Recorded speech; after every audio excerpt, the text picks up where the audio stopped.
Okay, is this a good? Hi, this is Annette. This is your girl. So today we are going to be sharing not only Peace Corps, but Janica, Bianca. Gianca. And before we do that, I'm going to share the goal and the mission and vision of Peace Corps. So the mission is to promote world peace and friendship by fulfilling three goals. One, to help the people of interested countries in meeting their need to train for trained men and women. Two, to promote a better understanding of Americans on the part of the people served. And three, which we're doing today, is to promote a better understanding of other peoples on the part of America. And today, or America and Americans. So today we have Gianca, who is going to be sharing her Peace Corps service in Thailand. Yes. All right. Well, please introduce yourself. Hello, everyone. Again, my name is Gianca Reed, and I am currently living in Tampa, Florida. I served in Thailand from 2015 to 2017 as a youth and development volunteer. What does that even mean? Okay, so youth and development basically means that I was molding the young minds of Thailand to be able to perform leadership, communication, and a better understanding of themselves as far as their community goals were based on the interaction that I had with my office. I worked in a small town of about 3,500 people called Chayapum, which was about 4 hours away from the main city of Bangkok. I had never gotten on a plane before and left the country. That was my first time. A lot of the times people ask why I did Peace Corps. Well, that's a funny story. So I was actually in an AmeriCorps program. I'm an AmeriCorps baby first and foremost. I've done NCCC and state. I served at FAMU, Florida A&M University in Tallahassee, first and foremost. And then after I served there, I went to do NCCC in Sacramento, California. And then I did a state job in Douglasville at a place called Youth Villages. And my supervisor at the time was like, someone always does Peace Corps after this. And I have found that when I laugh at something, that means it's going to be my turn. So I laughed and I ended up applying, and I interviewed in a small cabin in the woods for Peace Corps and I got in. My dad had actually gotten into the Peace Corps when he was in college, and he was supposed to be serve in Colombia. And my grandma, he lived in New York at the time in Harlem, and my grandma thought that he was going to be a drug lord. So she hid the paperwork away from him. And told him that he did not get in. He was looking for this paperwork. Mama, where is it? Where is it? And staging had already happened, so the time had passed for him to go. So we had been talking about that for quite some time. So I got on the plane. I went to a small town, and I learned a second language. So let's talk about people of color in Peace Corps real quick with this whole BLM movement. Before we get to people of color, what was the language in Thailand? The language of Thailand is Thai. So It literally just falls right off the tongue. Hello in Thai is Swadika. And for men, it's Swadi. There's another ending for Swadikap. So for men, it's Swadikap. For men, it's Swadika, because it's like, like flowery and stuff. Kind of sexy. I like it. It was really sexy. The language is great. It rolls off the tongue, and for those of you that don't know, you have to take a language test in order to be permitted to proceed with the process. There's a whole staging process that takes 3 months when you get there, right? You think just because you flew these hours to get to XYZ, you're going to stay?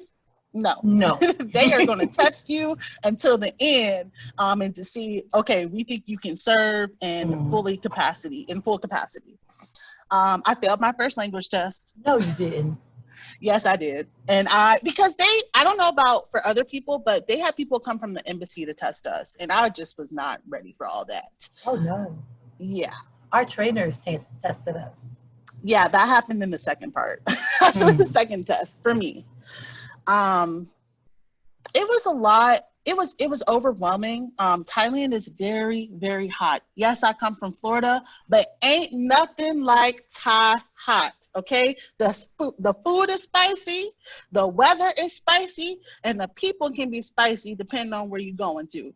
Okay. Yes. All right, so let's go back to your other part as a PCV of color. A PCV of color. Wow. That was life changing. So the group before me, I'm group 127. 126 had 3 Black people, and then my group had 5. And out of my 5 people, I want to say 4 of us successfully completed the 2 years and 3 months. Other people had to leave due to other reasons for leaving. And so being a person of color, I had a moment of cross-cultural crisis. I became exotic by living in Thailand, right? Because I'm dark, being in an Asian country, Southeast Asia specifically, light is right, okay? So that's still a process that they think of, right? Mm-hmm. They use lightening cream. If you're too dark, that means you work in the sun, you're on the poor scale of the socioeconomic class. So when people would see me, they would either assume, A, I was from Africa, or B, why are you so dark? Where are you from? So breaking those barriers was fantastic. I served, there's committees in Peace Corps as well. So I served on the peer educator, sorry, that was a Peace Corps thing. That was an AmeriCorps thing. I served on the peer outreach committee. I think that's what it's called. And then I also served as the first only that I know of, the diversity coordinator.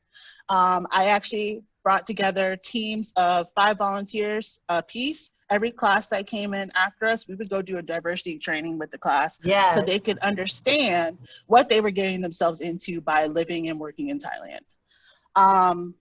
Also, Thai men hitting on me was great, right? I could speak the language, I could be hit on. I was in a relationship at the time, so I couldn't take any other suitors. But I think that they were pleasantly surprised that they were so enthralled with me. It's just so much love and so much happiness. And the people in Thailand are really nice, and just wanting to be able to communicate with them, that made me work really hard on the language thing. Host families, okay?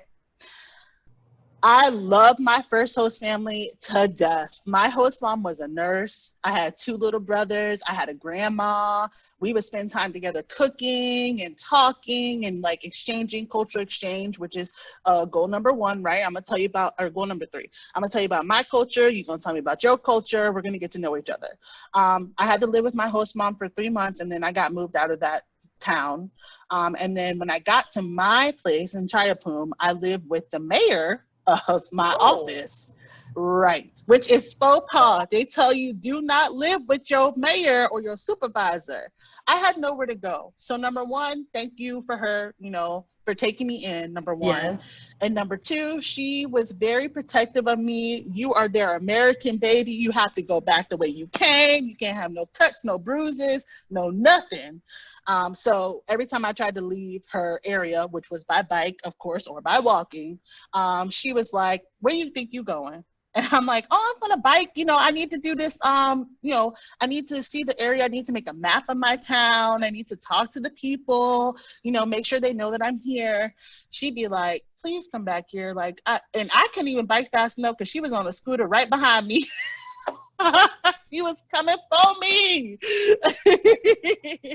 So I had to deal with that, but I only had to stay with them for a month because the class before me was rallied against staying for 3 months with your host family. Some countries you have to stay with your host family the entire time for safety and security purposes. Right. But after that first month, I was in my own house and I was living it up. Me and my little cats. Oh, that was the thing, having pets. So what did you do with your cat when you left Thailand? Well, when I left Thailand, I actually gave my cat to my teacher friend who loves him to death. She spoils him, and he's an indoor-outdoor cat, and she has a dog, and they just get along fabulously. So I was really happy that I was able to do that. I did have a friend who had a dog, Jake and Lisa, and they actually brought the dog back to America stateside. And so now they have the dog, and they live in Ann Arbor Island now. So yeah. Wow. I had a dog. I gave it to one of my trainers, but initially I was trying to bring my dog back, but it had to be quarantined for a period of time, and his ticket was just as much as my ticket. Woo! Like, I'm not trying to use my readjustment for my dog. I love you, Q, but see you on the other You side. got to go. Yeah. It was expensive. He was all over the place. Like, I go to the school, he'd go to the village. Before I get to school, I'd be like, Q, and you hear him. Oh my And God. I'm like, that's okay, so it's time to cute. go. And he'd be like, let's go. And then we go home. So if I brought him here to the city and I'm in Delaware, we small. Yeah. My yard is small. He gonna be like, hold up, why you got me on? Hey, You got contain. me on the chain? What? I was like, I want to live my cried. life. I want to be free. Yeah, I totally cried like I was leaving my baby. I And I'm like, I think you'll be on the farm. Hopefully you'll be good. They don't really eat dogs here, so that's not a thing. And you're a good dog. I mean, I had 3 people like try to steal you while I was here, so surely they wanted you because you good. Somebody gonna take care of you. You know. So if in terms of service, what are you doing now that connects you to your service? Are you still serving?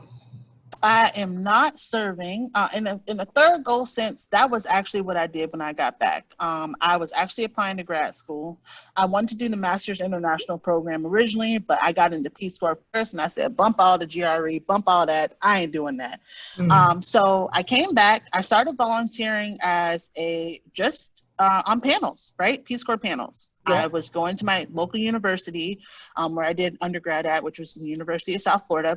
And that actually, me going to do the panels is what led me to be one of the first cohorts at the School of Public Health at USF. I was one of 3 selected for a Coverdell Fellowship. Nice, congratulations. Yep, and honestly, it led me to my other job. I worked at the Office of Multicultural Affairs. So you are still serving. Yeah, I mean, I don't work for them anymore, but you're right. The program I worked for was called iBuddy, and it was basically it literally was friendships between international and domestic students, and I would throw socials every 2 weeks. Yes, you're still serving. For sure. The volunteer, oh Lord, I forget her name, that I interviewed 2 days ago. She basically, like, I feel like we end up in a life of service because our hearts most of our intents are to improve. And whether it's depending on the level that you're at or your interest in improving and your dedication to assisting people in improving, we always end up in kind of a life of serving or volunteerism, because that's just where our heart is. That's so true. I just graduated with my master's in public health in August. And so it was global health, of course, and disaster management. And now I lead a COVID-19 response pod in Tampa, Florida. And so I assist case investigators. I train. I don't know if you all know, but Peace Corps will train you to train. Okay. You have to talk to people. You have to talk big crowds of people all the time about your life, what you're doing, how you're doing it, because you're supporting them in their efforts to be a better country. I did not know that. I mean, sometimes it feels like you aren't. We did have a lot of off days. I think a normal job is kind of weird for us because we got to pick our schedule as Peace Corps volunteers. And we got to be creative, and it was received well. So if you had a project or initiative that you wanted to try, because that's what we do. We try a plethora of projects. Only 2 may survive, but we're like, plug it. We're like, okay, that didn't work. Let's reevaluate this and let's do this. And people are like, hold up, let's have another meeting. Let's sit and discuss. Let's see if this is going to work. And we're like, I only got 2 years. Yeah, PCDs are like, let's go, go, go. You want something done, you got to get it done now. Or like, you want me to extend for a year? If I can, I might not feel like it because I know at some point in time, I had to start drawing calendars. And like my goal was to rip up the calendar, the month for that month to rip it up and say, I made it this far. Because sometimes the struggle was real, baby. Because they give you a graph in Peace Corps that talks about your emotional roller coaster. And it is so emotional. Serious! It is serious! You be like, do I want to be back? Ooh, I don't know. What benefits would it be to go back home? Oh, so many benefits. The lady said, you have to be fat. And I was like, oh, I was fat. And she was like, no, you have to be flexible. You have to be attentive, and you have to be like tenacious, like willing to, she was like, you have to be willing to change. You have to be flexible. You have to have a good attitude.